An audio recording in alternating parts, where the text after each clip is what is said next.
छोटी बेंच पर बैठी वह सबसे छोटी स्टूडेंट, मेरी उस क्लास की वह सबसे छोटी बच्ची बैठती थी वह सबसे छोटी बेंच पर। उसके हिस्से में आई थी एक छोटी सी बेंच ही। वह मेरी क्लास में अक्सर थोड़ी चंचल सी हो जाती थी, या फिर वह एक ऐसी लड़की बन जाती जैसे वह एक आज़ाद पंछी हो और मैं देने वाला हूँ उसके पंखों को उड़ान भरने की अनुमति। हाँ, वह सच में मेरे पास में आकर धीरे से बोलती थी। उसको कभी बाहर जाने का बहाना चाहिए था ना, कि उसको बाहर जाना है, किसी टीचर से मिलना है, किसी मैडम को नोटबुक दे के आनी है, वगैरह वगैरह। उसकी पारदर्शी, साफ और चमकीली आंखें मुझे देखती जैसे वह पढ़ना चाह रही हो मुझे और मेरे चेहरे के एक्सप्रेशन को। वह अंदाज़ा शायद थोड़ा बहुत लगा पाती हो, या शायद कुछ गलत, पर ये शुरुआती दिनों की बात होगी कि उसका अंदाज़ा गलत ही निकलता होगा शायद। फिर धीरे धीरे वह मुझसे समझ जाती थी कि कौन से शब्द आज मैं बोलने जा रहा हूँ उसके लिए और उसके टिफ़िन को देखकर, क्योंकि मेरी क्लास ही उसको देखकर और फिर उसके टिफ़िन पर टिप्पणी से ही प्रारंभ होती थी। और वह हमेशा ही मेरी टिप्पणी को सुनकर और दूसरे स्टूडेंट्स की हंसी देखकर उसका मुंह खुला का खुला रह जाता, पर वह या तो शर्म के मारे या फिर मेरे शिक्षक होने के सम्मान के चलते कुछ नहीं बोलती थी।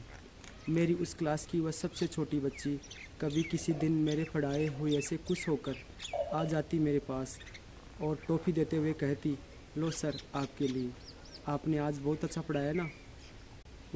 जब कुछ लिखती बोर्ड पर मेरे लिखे को देखकर, और कभी कभी बीच में वो खा भी लेती, शायद चॉकलेट या कुछ टॉफ़ियाँ, तो अपने ही लहजे से वो बहुत धीरे धीरे वह ऐसे लिखती जैसे उसको मेरी डांट की कोई परवाह ही नहीं हो। वह ऐसे ही निर्भीक बनी रहती जैसे कोई बच्चा अपने घर में बेखौफ हो जाता है। मेरे अंतिम दिन से एक दिन पहले वह मेरे पैरों में पड़ गई और चरण स्पर्श करने लगी। नहीं चाहता था कि कोई बच्ची जो देवी का रूप होती है वो मेरे पैरों को छुए। वह एक गहरी खामोशी में थी और कुछ बोल नहीं पाई, और मैं भी। जब आने लगा तो बोली, सर आप मत जाइए। अगला दिन मेरा अंतिम दिन था स्कूल में।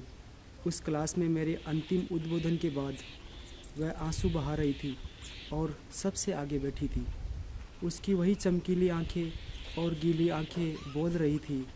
वह एक गहरे दुख में थी और मेरे स्कूल छोड़ जाने की चिंता में थी। मेरी उस क्लास की वह नादान सबसे छोटी बच्ची।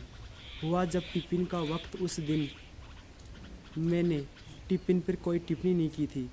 मैं भी तो स्कूल छोड़ जाने के दुख में था और कुछ नहीं बोल पाया उस दिन उसके टिफ़िन को लेकर। वह रोते रोते खाने लगी अपना टिफ़िन। मेरी उस क्लास की वह सबसे छोटी बच्ची, जिसके हिस्से में आई थी सबसे छोटी बेंच, रोते रोते अपना टिफ़िन खाने लगी थी। और उस दिन मेरा अंतिम दिन था। मैं ही अपनी स्कूल में ही, मेरी ही अपनी ही स्कूल में, और स्कूल छोड़ जाने का वक्त जो आ गया था, वह बच्ची मेरे अंदर और मेरी यादों में वैसे ही रहेगी जैसे मैंने देखा था उसको अंतिम बार, रोने के बाद टिफ़िन करते हुए और बिना कुछ बोलते हुए।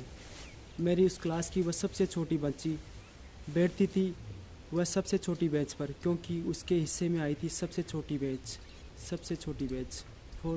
Thank you.